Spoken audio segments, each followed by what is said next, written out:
कृतज्ञता ज्ञापन करुच्ची सहित मोर वक्तव्य कौन त्रुटि साधन हेले उदार हृदय मत क्षमा प्रार्थना करेंगे आशा प्रार्थना कर सुजला सुफला शस्य श्यामला मातृगर्भरे पूर्ण यही मोर भारत वर्ष आज निजक स्वाधीनता रूप में परिगणित कर समस्त मन में गोटे नूतन उल्लास उन्माद और उत्कंठा सृष्टि होती कारण आज को दीर्घ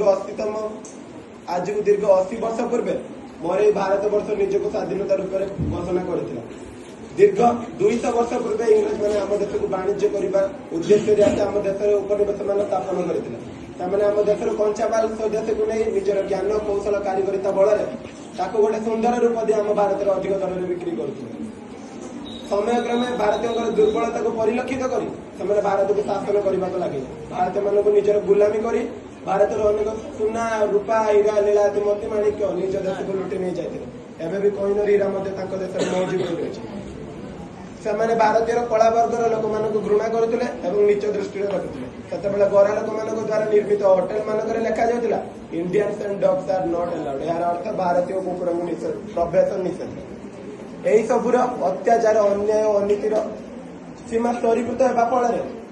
1857 मसीहा स्वाधीनता संग्राम कर्णधार भाव में मंगल पांडे नामक जड़े साहसी स्वाधीनता संग्रामी भारतीय मन में विप्लव मंजी बुणुते से विप्लव को 1858 मसीह झांसी राणी लक्ष्मीबाई और तांत्या रूपे आगक नहीं जाती चंद्रशेखर आजाद भगत सिंह व खुदीराम बोस आदि अनेक महान संग्रामी हसी हसी फांसीकुंडर झुली शहीद हेले लाल बाल पाल का स्लोगान वंदे मातरम व गांधीजी सत्याग्रह भारतीय मन सृष्टि करथिला जातीयता भाव आमर प्रिय नेता सुभाष चंद्र बोस को स्लोगान दिल्ली चलो और जय हिंद भारतीय मन सृष्टि करथिला गोटे नूतन उन्माद जहाँ ब्रिटिश गादी को टलमल कर तेजरे भारत वृद्धठू आरंभ कर छोट पर्यंत समस्ते आगे आसते भारत को स्वाधीन करने से प्रिय नेता सुभाष चंद्र बोस का जन्म 1897 मसीहा ओडिशार कटक में गोटे संभ्रांत परिवार में होता से बाल्यकाल इंग्रज मान विरोध करने प्रचेषा करते हस्टेल में पढ़ुवा समय से खुदीराम शहीद दिवस गोटे नाटक परिवेशन करते जहाँ भारतीय को खूब प्रभावित करता कॉलेज शिक्षा परिसमाप्ति रामकृष्ण परमहंस स्वामी विवेकानंद व रवींद्रनाथ ठाकुर आदि महामनी सिंह बाणी से खूब प्रभावित होते सत बेनेटो मुसोलिनी मुस्तफा कमाल पाशा काउंट डिकागो लेनिनो गारिबाल्डी बाणी से खूब साहसी और पराकाष्ठार परिगणित होते 1923 मसीह से जातीय कांग्रेस योगदान कले इंग्रज विरोध में युद्ध घोषणा करते से इंग्रज विरोध में संग्राम चलते यार गोटे वर्ष पर 1924 से सन्देहगिरी बर्मार मांडल जेल को हस्तांतरित होते